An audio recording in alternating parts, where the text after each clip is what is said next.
I want to give you kind of a new way to view the loss, and that is what we call our A10 spread.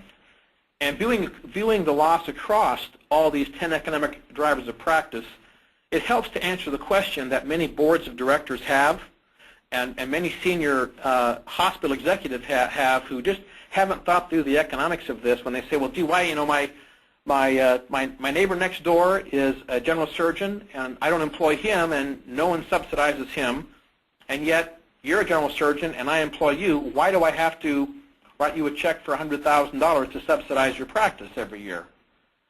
So this view allows people to kind of see what drives that. So on the far left-hand side is the typical picture of a physician group where they'll have $500,000 to $600,000 of revenue. They'll have about half of their revenue in cost and the rest in compensation. So if you are a 50-person group, you may have $30 million of revenue, $14 million of overhead, and generate about $15 million of compensation.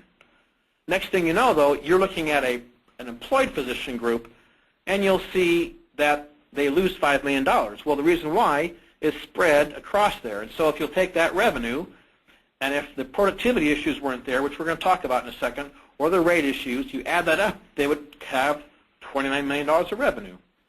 And if the cost issues weren't there, their costs would be more in line. So what you see on the right-hand side is probably a little bit about what you see on your side if you have employed physicians. You'll see lower revenue than normal. You'll see higher cost ratios than normal. And then you'll see compensation about the same, sometimes even higher.